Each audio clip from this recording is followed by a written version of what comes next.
Qué bueno que están con nosotros el día de hoy. Estamos iniciando en esta mañana, bueno ya tarde, nuestros servicios de Adviento. La temporada de Adviento es tradicionalmente la etapa que debemos utilizar para preparar nuestro corazón para la celebración de la Navidad. A mí la época navideña es una de mis épocas favoritas. Me trae maravillosos recuerdos de mi infancia, ¿no? Me trae recuerdos de la infancia de mis hijos, ¿no? Que ya todos son adultos, pero me acuerdo de las navidades que pasamos juntos. Me acuerdo de las etapas que ha ido atravesando la iglesia, ¿no? La Navidad se ha ido viendo a través del crecimiento de la iglesia, ¿no? Me recuerda a todas las etapas por las que hemos pasado. Sé también que la Navidad puede ser una de las etapas más difíciles, ¿no? En ciertos periodos de nuestra vida, especialmente cuando perdemos a gente a la que amamos y atravesamos por esa primera Navidad sin ellos, pues son cosas muy dolorosas.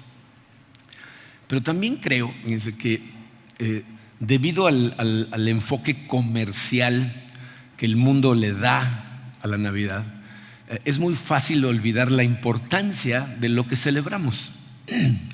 Porque dice, esta celebración, la celebración de la Navidad, carga consigo el eco de la eternidad. El eco de la eternidad viene involucrado en la Navidad. Y eso es lo que me parece tan confuso acerca de lo que el mundo trata de hacer, porque celebrarla como el mundo sugiere no tiene ningún sentido, a menos que haya una reverberación del eco de la eternidad en el corazón de una persona que nos empuje a querer celebrarla. Piensa en lo que tratan de vendernos con la Navidad en el mundo. Fíjate, lo que tratan de vendernos, todo el marketing, todas las películas que vas a ver de Navidad, los programas especiales, es la idea de pasar de la oscuridad a la luz, ¿no? De alguien que está perdido y al final es encontrado, ¿no? De una familia o pareja que estaban agarrados de la greña y de pronto la relación está solucionada, ¿no? De todo lo roto termina arreglado. Todo es acerca de eso en esta temporada. Piénsenlo, ¿no? Piensen en las películas que van a salir este mes. The Grinch, ¿no? El enojón que está tratando de erradicar la Navidad y al final es el que más la celebra, ¿no? La película Home Alone, ¿no? Solo en casa, ¿no? Que dejan al niño, se les olvida en la casa el chamaco y están separados y es todo un drama, pero al final todos juntos y todo maravilloso. Pero nos lo muestran de tal manera que parece ser que solo porque celebramos una cena en Navidad todo se va a resolver, ¿no? El corazón de Grinch de pronto va a crecer varios centímetros, ¿no? De todos los problemas que tenemos entre nosotros, solitos por ser Navidad se van a resolver. La familia va a estar unida en la cena y todos vamos a llevarnos armoniosamente. ¿Y qué pasa cuando esas expectativas no se cumplen? Dice, mucha gente que los días después de la Navidad sufre una profunda depresión porque habían puesto sus expectativas en que simplemente porque íbamos a cenar juntos ese día todo iba a ser resuelto. Entonces, fíjense, lo que quiero hacer el día de hoy es recordar nuestra historia, la historia que la Biblia nos cuenta acerca de la humanidad, y quiero que te des cuenta en qué lugar estamos nosotros en este momento en la historia que la Biblia nos cuenta. Debemos de mantener nuestra mente alerta, despierta y enfocada, siendo conscientes de en dónde estamos. Vamos a ponernos en manos de Dios y vamos a analizar este tema. Padre, te damos gracias, como lo hacemos siempre, Señor, por tu Hijo Jesucristo.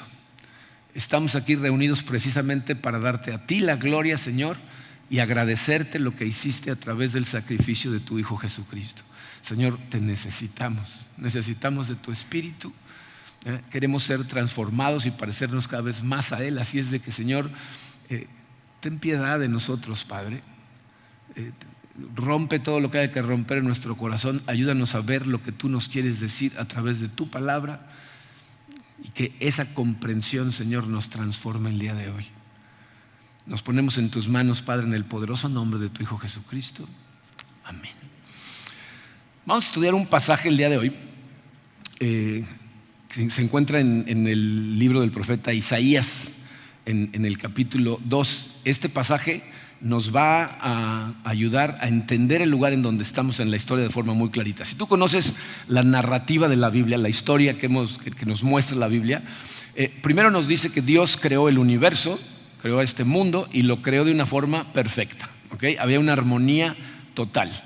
De hecho, fíjense, de Adán y Eva, nos dice la Biblia, que después de que los creó, los deja en el paraíso terrenal y estaban desnudos y sin sentir vergüenza. Esa es una frase que es muy importante que recuerdes y que entiendas lo que significa, porque tiene mucho más que ver con el estado del corazón del hombre que con la desnudez física del ser humano. O sea, cuando Adán y Eva fueron creados, no necesitábamos escondernos porque no teníamos la capacidad de sentir vergüenza. ¿Tú puedes imaginarte tu vida sin sentir ninguna vergüenza? Te puedo asegurar de que no puedes, porque todos, absolutamente todos los que estamos aquí, tenemos cosas en nuestro pasado de las que nos avergonzamos, todos, ¿no? Entonces, hoy sentimos vergüenza, pero ese no fue el diseño original. En el momento en que los seres humanos permitimos la entrada del pecado al mundo al desobedecer a Dios, fracturamos el universo, fracturamos todo el orden del universo. Y entonces pasamos, fíjense, de estar desnudos y sin sentir vergüenza a estar cubiertos por capas y capas y capas de cobertura y de todas maneras sentirnos llenos de vergüenza. Ese es el estado en el que estamos. Este tiradero, esta entrada del pecado al fracturar la creación como la había hecho Dios, crea un problema en todas direcciones. Es decir, se rompe nuestra relación con Dios, fractura nuestras relaciones entre nosotros, ¿no? Entre nuestros hijos y nosotros y nuestros hijos. O sea, se fracturan las relaciones en toda dirección posible, ¿okay? Y dentro de ese tiradero empiezan a resonar las promesas de Dios hechas a través de su palabra en el corazón de los hombres. ¿Y cuál es esa promesa? Que viene un día en donde todo verdaderamente va a ser restaurado, donde lo descompuesto va a ser arreglado, donde todas las relaciones van a ser reconciliadas en toda dirección. Entonces va a ser un día en donde nos vamos a reencontrar con esa gente a la que perdimos y que hoy extrañamos. Y de acuerdo a la Biblia vamos a vivir felices para siempre en la presencia del Señor, donde cualquier abuso que hayas recibido en tu vida de pronto va a ser como si nunca hubiera sucedido. Las palabras hirientes que has escuchado de quien sea a tu alrededor se van a borrar de tu memoria, todas las enfermedades serán sanadas y los cuerpos renovados. Esas promesas empiezan a hacer eco en el corazón de la humanidad. Y fíjense, lo más interesante de esto es que la gran mayoría de la gente no sabe por qué su corazón ansía la eternidad, ¿no? La Biblia nos dice que Dios puso el conocimiento de la eternidad en el corazón. Eso quiere decir, ¿saben qué? Extrañamos un estado en el que nunca hemos estado. Extrañamos una situación que nunca hemos vivido. Ese es el ansia por la eternidad que hay en nuestro corazón.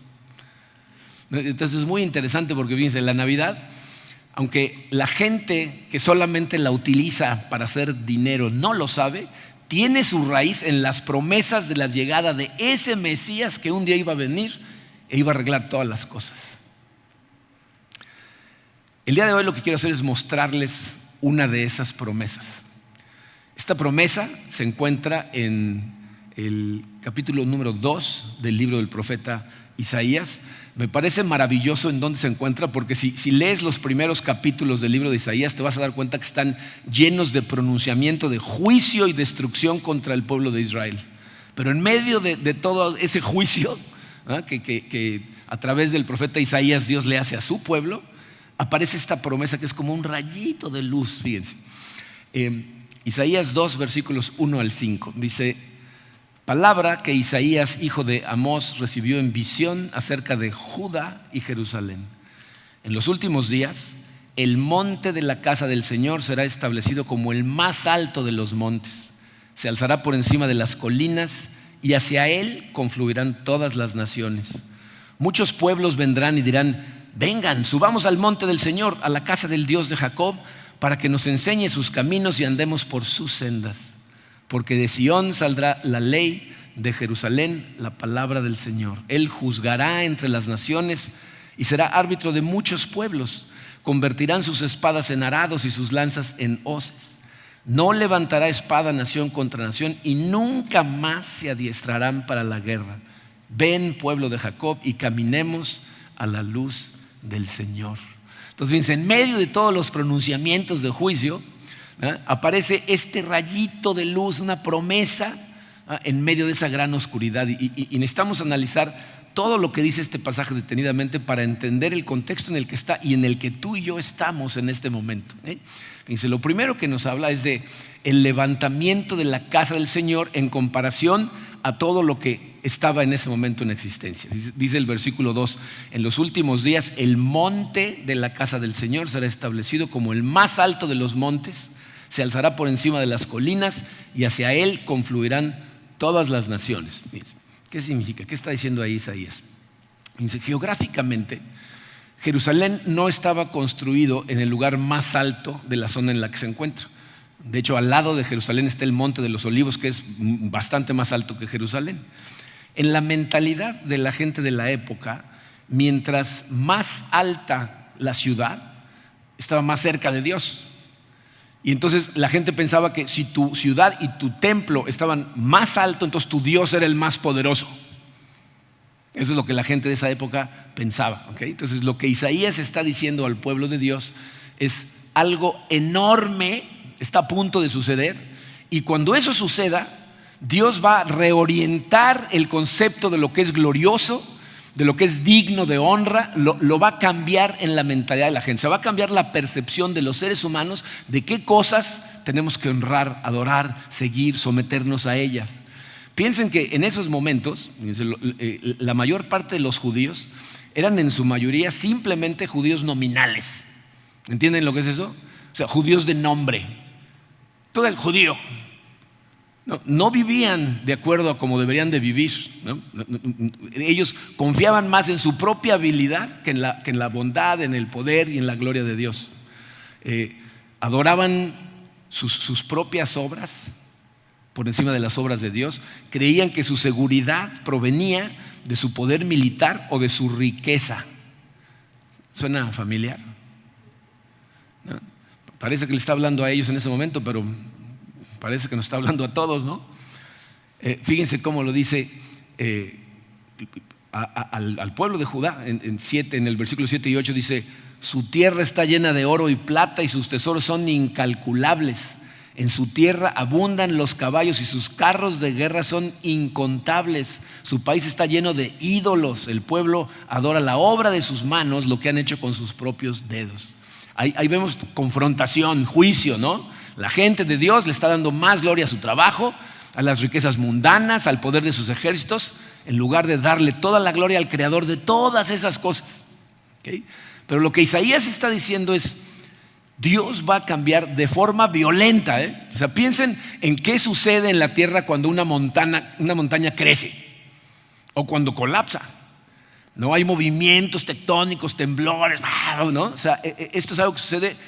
Fuimos a principios de este año a Oregon a visitar a la familia de Karina, mi esposa, y fuimos a un lugar que se llama Crater Lake, el lago del cráter. Es un lugar impresionante. Llegas, es muy elevado, es un lago que mide 9 kilómetros, que está tan profundo que no hay manera de bajar. O sea, tendrías que bajar, te tomaría horas llegar a donde está el agua y no te permite nadar. Es el agua más pura que hay en todo el planeta Tierra. Solamente es agua de lluvia o de nieve que se derrite. Y te cuentan la historia, hace 7,000 millones de años, 5,000 no sé cuántos miles de años, era un volcán enorme que un día hizo explosión, colapsó y se creó el lago. O sea, los movimientos de montaña son violentos, ¿no? Entonces aquí Isaías dice: de forma violenta Dios va a cambiar la percepción de la gente acerca de lo que es verdad y de lo que es glorioso con la llegada de este Mesías, ¿no? Entonces, ¿qué está diciendo? ¿Qué significa eso? Hemos hablado muchas veces de cómo las personas tenemos diferentes visiones acerca del mundo, es decir, diferentes ideas de qué hacemos aquí, de cómo alcanzar la felicidad y la plenitud. hay diferentes visiones, ¿no? Hay gente que piensa que mientras más dinero tenga y más bienes pueda acumular, va a ser más feliz, ¿no? Es lo que llamamos el materialismo. Hay gente que piensa que si puede disfrutar de placer, como él quiera, cuando él quiera, de la manera que quiera, entonces realmente va a sentirse satisfecho, ¿no? Es lo que llamamos el hedonismo. En nuestros días, una de las formas de pensar que están esparciéndose como pólvora por todo el mundo es algo que se conoce como el pluralismo, en donde la gente dice, bueno, tú tienes tu verdad, yo tengo la mía, cada quien creemos lo que creemos, las dos verdades están bien, o sea, la verdad es plural, ¿no? Está el individualismo, mientras yo esté bien, todo está bien, no se trata acerca de mí, yo soy el centro del universo. Individualismo. Bueno, lo que Isaías está diciendo es el establecimiento de la montaña de Dios, es decir, la llegada de Jesucristo a la tierra, va a desenmascarar todas esas visiones como falsas. O sea, cuando esa montaña salga a relucir y empecemos a entender las enseñanzas de esa montaña, nos vamos a dar cuenta que los bienes materiales realmente no dejan satisfecha tu alma. No, lo podemos ver en toda la gente que tiene mucho dinero. ¿Alguno de ellos dice, ya tengo suficiente, me voy a sentar? No. ¿Por qué? Porque no hay satisfacción en el dinero. A lo mejor hay comodidad, pero plenitud no. No, tener más cosas no arregla la disfuncionalidad de tus relaciones, o las arregla, ¿no? Todas esas parejas que se dan un agarrón y unas flores, y mientras más duro el agarrón, más caro el regalo, ¿no? ¿Arregla la disfuncionalidad tener más cosas? No, ni el placer, ni el poder dan plenitud real, ni todas las creencias son verdad. Porque acabamos de ver cómo la mayor parte, no la mayor, todas esas creencias hacen promesas que no cumplen. No dan felicidad, no dan plenitud, no dan paz verdadera al corazón. Y eso es lo que está diciendo Isaías. Cuando llegue ese Mesías va a explotar en la tierra y entonces va a hacer ver todas las cosas como realmente son. Porque va a ser una montaña que va a hacer ver a todas las demás montañas como algo diminuto. Las va a ensombrecer. Pero cuando esta reordenación de la gloria de Dios en la mente de la gente sucede, debería de suceder algo que es fascinante. Fíjense lo que dice el versículo 3. Muchos pueblos vendrán y dirán, vengan, subamos al monte del Señor, a la casa del Dios de Jacob, para que nos enseñe sus caminos y andemos por sus sendas, porque de Sión saldrá la ley, de Jerusalén la palabra del Señor. Dice, los pueblos del mundo, va a venir esa gran montaña, va a aparecer de repente, va a reordenar todo lo que glorificamos y cuando esa glorificación a través de las enseñanzas de ese Mesías transforme a su gente, a la gente de Judá y de Jerusalén, entonces los pueblos del mundo van a ver lo hermosa que es esa montaña y van a decir, vamos al monte de Sión, vamos a ver qué está pasando ahí. Nos vamos a dar cuenta de que las demás narrativas son totalmente falsas y entonces vamos a querer confluir en el monte del Señor. Queremos aprender sus caminos, queremos someternos a Él. Y fíjense, esta parte de esa promesa, para empezar, revela el corazón misionero de Dios.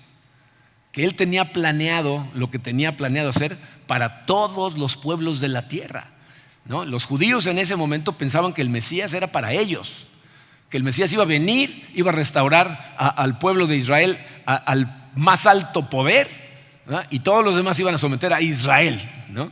Pero aquí Dios nos está mostrando, no. Quiero que vayan hasta los confines de la tierra, a todos los pueblos. ¿Para qué? Para que todos los pueblos sean transformados por las enseñanzas de Jesús. Pero ¿qué es lo que el texto asume?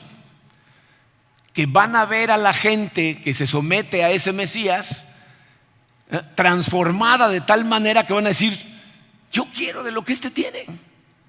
Tengo que ir al monte del Señor para que me enseñe sus caminos y yo me pueda someter a sus enseñanzas, porque viven de una manera diferente que se ve que es más plena, ¿no? Entonces vamos a platicar rápidamente de cosas que deberían hacernos diferentes al resto del mundo. Que debería haber un contraste entre la gente que está sometida a esa gran montaña y los que no están. Hay muchas cosas, pero creo que las tres más grandes son la manera en que vemos el sexo, el dinero y el poder. La manera en que nosotros pensamos acerca de esas cosas. Vamos a hablar de las relaciones sexuales. Si nosotros como creyentes estamos convencidos de que las relaciones sexuales son un regalo de Dios Son un regalo hermoso de Dios, que no es algo sucio de qué avergonzarse, sino que es un regalo de Dios. Pero es peligrosísimo cuando lo utilizamos de una manera diferente a la que Él nos dio.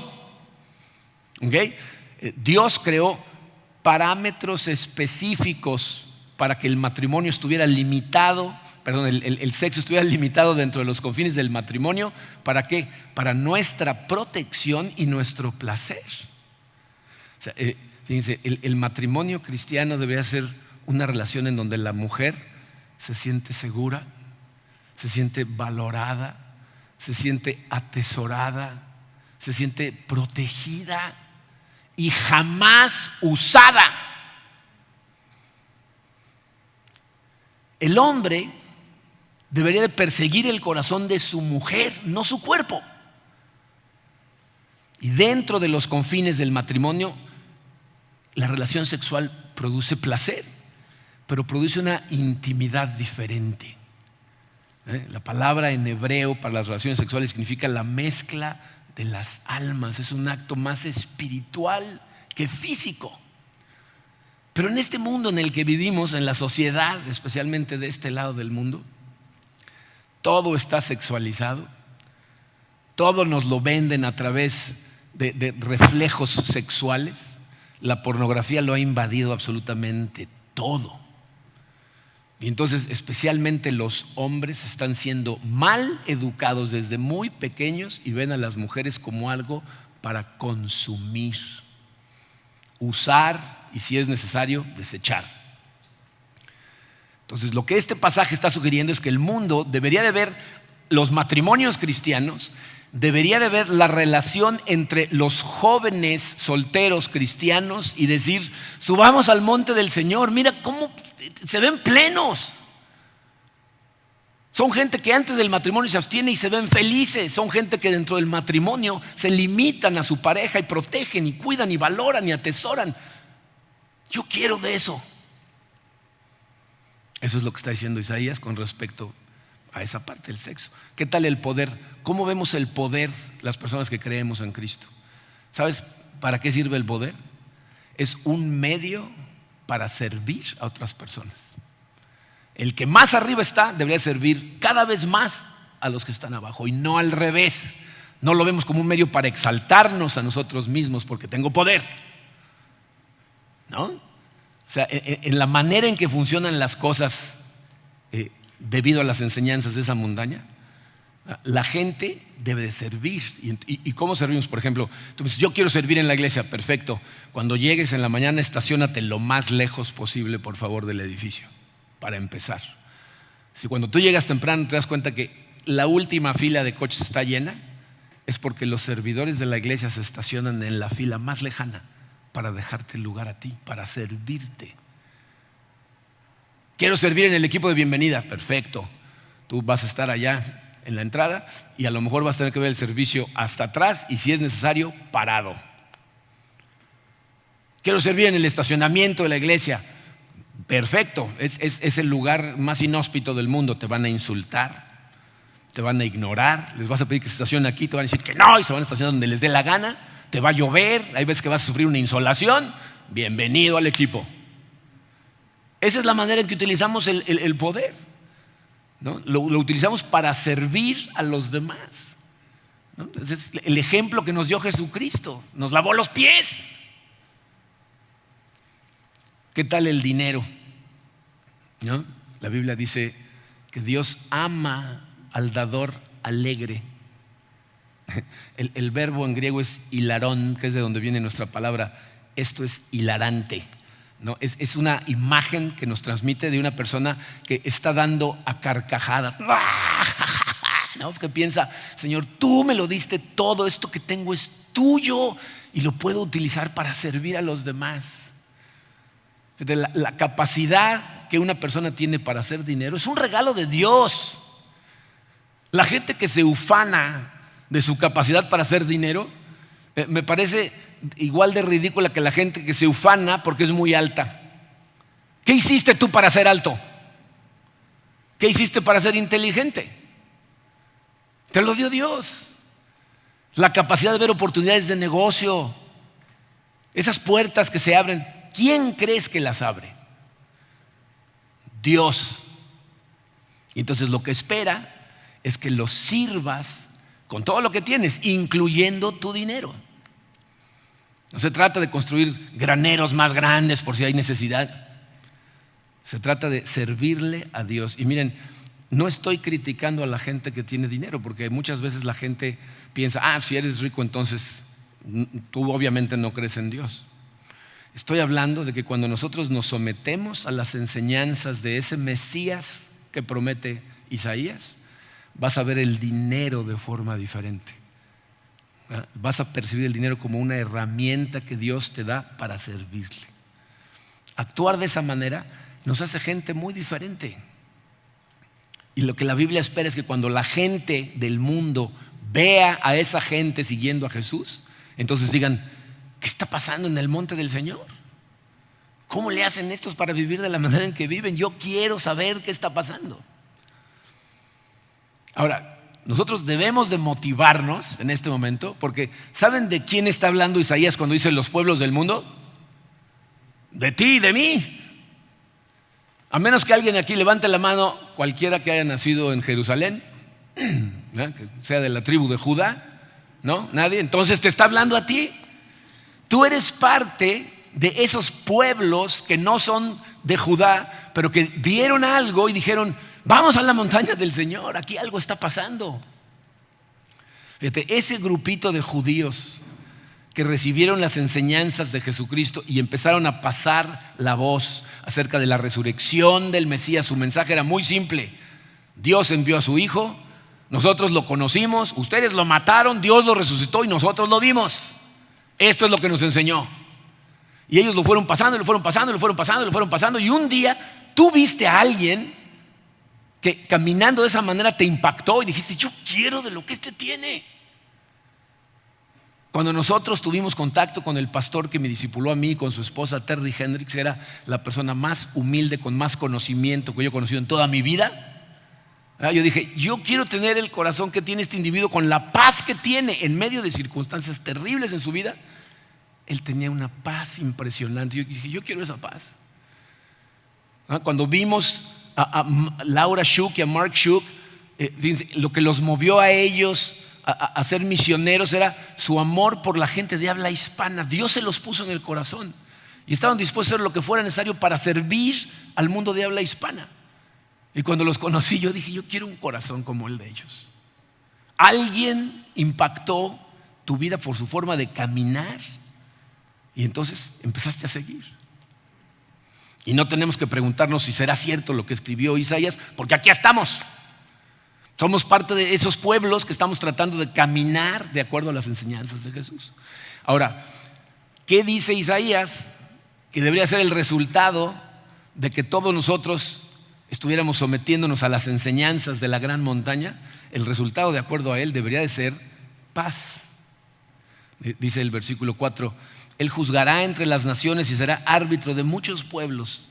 Convertirán sus espadas en arados y su lanza en hoces. No levantará espada nación contra nación y nunca más se adiestrarán para la guerra. Miren, aquí es donde la cosa se pone un poco complicada, ¿no? Porque ¿qué nos ha dicho Isaías hasta este momento? Va a llegar el Mesías, ¿no? Esta gran montaña va a hacer ver pequeñas y falsas a todas las demás. Va a exponer la falsedad de todas las visiones del mundo. Entonces los pueblos de la tierra van a querer subir al monte del Señor, lo cual está sucediendo. Son conscientes de que esto que estamos haciendo en este momento aquí adentro de este salón está sucediendo en miles de lugares en todos los países del mundo. Los pueblos están yendo al monte del Señor. Y como resultado, fíjense, no nada más dice que va a haber paz, o sea que ya no va a haber guerras. Dice que ya no va a haber ejércitos, que ya no van a entrenar a la gente para la guerra y todo el dinero que utilizaban para crear armamento lo van a invertir en herramientas productivas para alimentar a toda la gente. Entonces tú y yo podemos ver claramente las primeras promesas. Jesús vino, Dios se hizo hombre, ¿no? Gente lo vio y nos lo platicó, enseñó sus caminos. O sea, enseñó con su vida, como amar, como vivir en total obediencia a su Padre. Y los pueblos del mundo se están acercando a Él, en todas partes del mundo. Pero luego llegamos a la segunda parte y entonces decimos, ¿y cómo vamos en esa parte? Pues no vamos muy bien, que digamos. Creo que vamos de la patada. ¿Están de acuerdo? O sea, hay guerra sucediendo en montones de lugares del mundo y no sé si siguen las noticias, pero los países más ricos del mundo se están volviendo a armar hasta los dientes. Estados Unidos está aterrorizado de que China va a hacer no sé qué cosa y los chinos están construyendo armas y los Estados Unidos otra vez se están armando hasta los dientes. Entonces, ¿qué nos muestra claramente Isaías? Nos muestra en qué punto de la historia estamos tú y yo. Todo eso fue la introducción, ahí les va el sermón, ¿ok? Les dije que nos iba a mostrar en dónde estamos, ¿no? Bueno, nosotros estamos en un lugar que los teólogos conocen como realizado, pero aún no consumado, ¿no? Algunas personas le llaman el espacio entre, ¿no? Pero aquí el mensaje el tema del sermón de hoy es realizado, pero no consumado. Muchos de nosotros que estamos aquí, de hecho creo que la gran mayoría de nosotros hemos experimentado el realizado. O sea, la primera parte de la promesa nos rodea constantemente, ¿no? Y te puedo dar ejemplos de aquí en la iglesia, ¿no? Hace 2 semanas en este servicio presentamos a una pareja de gemelos, ¿se acuerdan? Esa pareja de gemelos es un milagro de Dios, ¿no? La mujer 1 año antes, ¿verdad?, había perdido un embarazo y después de que perdió el embarazo los doctores la revisaron, le dijeron: usted no se puede volver a embarazar, tiene una vena muy delgada en su corazón y si se embaraza va a morir durante el parto, no va a sobrevivir. La mujer se embarazó con gemelos y los doctores le dijeron: no va a este parto se va a parar a la mitad, se van a morir en el camino.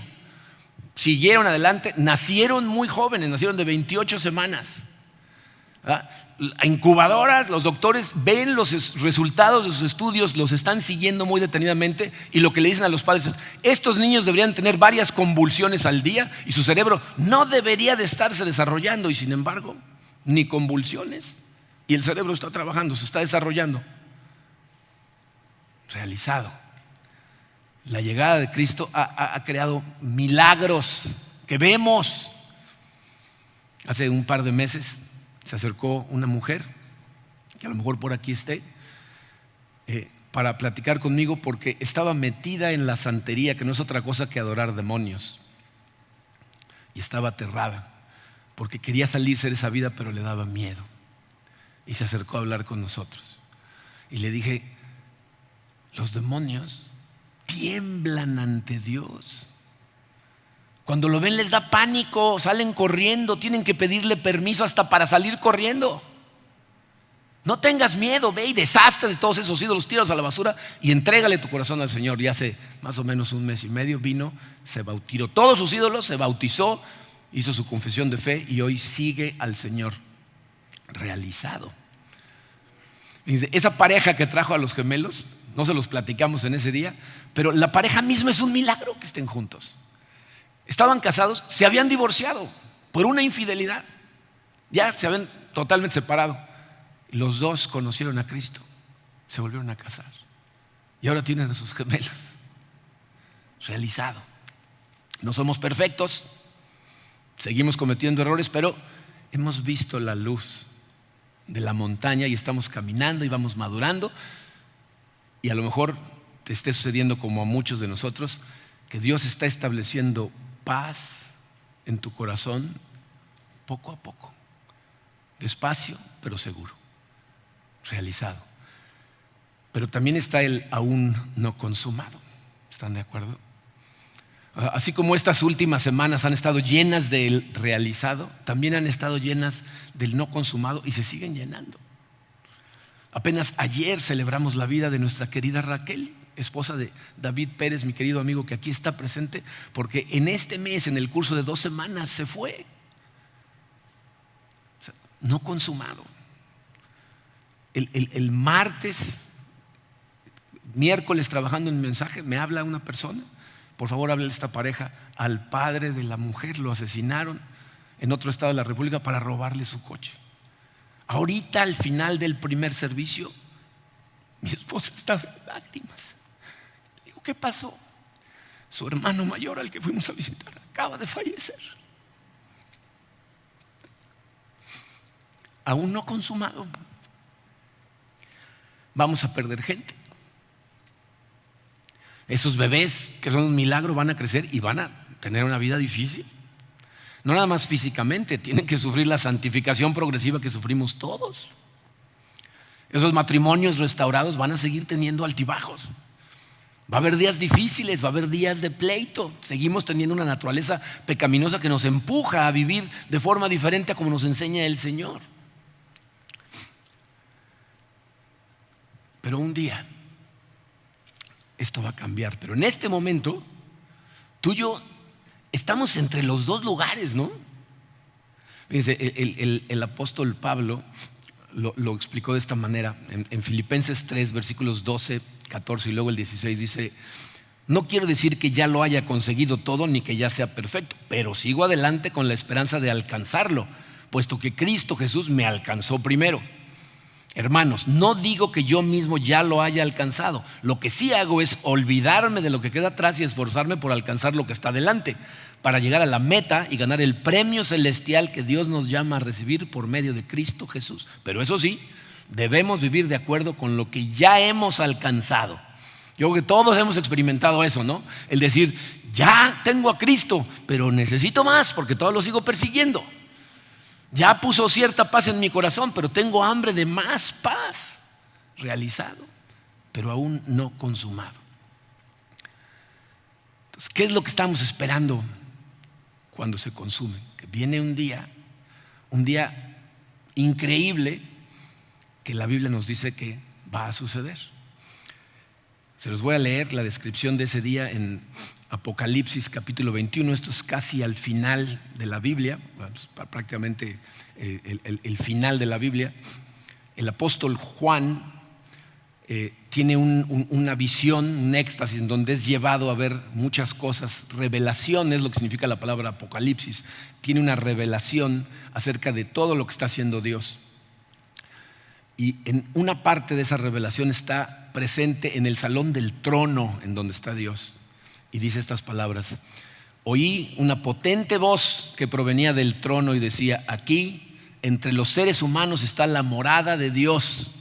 Él acampará en medio de ellos y ellos serán su pueblo. Dios mismo estará con ellos y será su Dios. Él les enjugará toda lágrima de los ojos. Ya no habrá muerte, ni llanto, ni lamento, ni dolor, porque las primeras cosas han dejado de existir. El que estaba sentado en el trono dijo: yo hago nuevas todas las cosas. Y añadió: escribe, porque estas palabras son verdaderas y dignas de confianza. También me dijo: ya todo está hecho. Yo soy el alfa y la omega, el principio y el fin. El que tenga sed, le daré a beber gratuitamente de la fuente del agua de la vida. Un día, tú y yo, todos nosotros vamos a estar en la presencia del Señor. Y no es posible que haya ni lágrimas, ni dolor, ni lamento, ni muerte. ¿Por qué? Por esa línea que dice ahí: yo hago nuevas todas las cosas. Todo va a ser renovado. Todas las cosas. Entonces, esas relaciones disfuncionales con las que a lo mejor te vas a ir a la tumba, cuando estés allá, van a haber sido arregladas y jamás vas a volver a tener un problema. Vamos a tener cuerpos perfectos que ya jamás se van a enfermar. Y todas las experiencias, por terribles que hayas experimentado en esta tierra, van a ser erradicadas de tu memoria para siempre. Y Dios le dice: escribe estas cosas porque esto va a suceder. ¿Se dieron cuenta que está hablando en presente en todo esto? Dice: ya todo está hecho. Ya todo está hecho. O sea, Dios no vive dentro del tiempo, Él vive fuera. Y Él ve lo que está pasando en la tierra como la repetición de una película que ya viste, o de un juego de fútbol. Ya sabes quién ganó. Por más que lo vuelvas a ver, tu equipo no va a ganar si perdió. Va a ganar el ganador. Y Dios nos está diciendo: ya ganamos. Ya lo vi, ya todo está hecho. Y la pregunta es, bueno, si estamos entre este lugar realizado pero todavía no consumado, mientras tanto, ¿qué hacemos? El versículo 5 de ese pasaje, Isaías 2:5, dice: ven, pueblo de Jacob, y caminemos a la luz del Señor. Fíjate, tú y yo estamos más o menos a una hora más cerca de que Jesucristo irrumpa en esta tierra, de cuando empezamos el mensaje, ¿no? Ya nos acercamos una hora. Jesucristo va a traer la conclusión de todo y la renovación de todas las cosas. Pero ¿saben cuál es el problema? Que han pasado tantos años desde la realización, la llegada de Jesucristo, la enseñanza a gente que lo conoció y lo vio resucitado, que a la gente 2000 años después es muy fácil que de repente soltemos esas enseñanzas y empecemos a irnos a la deriva y empecemos a seguir más bien las enseñanzas del mundo. Jesucristo en múltiples ocasiones dijo: manténganse despiertos, no se queden dormidos, no van a ser como esas novias que cuando llegó el novio no tenían aceite en sus lámparas, se quedan afuera del banquete. Manténganse despiertos, porque en cualquier momento Jesucristo puede irrumpir. Y lo que dice la Biblia es que en el momento en que llegue Jesucristo no va a haber dónde esconderse. No hay lugar en el universo en donde Dios no está. Va a ser un día que para muchos va a ser glorioso y para muchos aterrador, porque Jesucristo ya no va a llegar como un bebé. Va a llegar montado en un caballo blanco para hacer la guerra contra todos los enemigos de Dios. Entonces, ¿cómo debemos de vivir? ¿Cómo debemos de esperar correctamente ese día? Eso es lo que vamos a ver la semana que entra. Vamos a orar. Vamos a orar. Padre, Señor, te damos gracias, como lo hacemos siempre, por la realización de ese primer advenimiento, por haber enviado a tu Hijo Jesucristo, Señor, sabiendo que estaba quitándose su divinidad para convertirse en un siervo, esclavo, capaz de sufrir y de morir. Gracias, Señor, por el ejemplo de obediencia que tu Hijo Jesucristo nos dio, por las hermosas y profundas enseñanzas que dejó para nosotros. Gracias por habernos llamado, Padre, porque no tuvimos nada que ver ni siquiera con nuestra salvación. Gracias por salvarnos. Te pido, Padre, que nos ayudes, porque necesitamos de tu ayuda, Señor. Somos seres débiles, nuestra carne es débil, nuestro espíritu Señor, porque conozco a muchas de las personas de esta iglesia, nuestro espíritu está dispuesto, pero nuestro cuerpo es muy débil. Permite que tu Santo Espíritu irrumpa totalmente en nuestro corazón, Señor. Es bienvenido en nuestro corazón, sabiendo, Padre, que lo que va a hacer es destruir la casa que teníamos ahí y construir una nueva. Permítenos vivir de acuerdo a tus enseñanzas, Señor. Permítenos ver cada una de las cosas que tenemos como regalos que vienen de ti. Con nuestra vida, Señor, ser una luz para la gente alrededor en la manera en que llevamos a cabo nuestros matrimonios, nuestras amistades, nuestros negocios. ¿Qué tipo de vecinos, qué tipo de amigos somos? No permita, Señor, que olvidemos ni por un momento lo que tu Hijo Jesucristo nos enseñó y las enseñanzas que recibimos a través de la inspiración que le diste a tantas personas que escribieron tu palabra.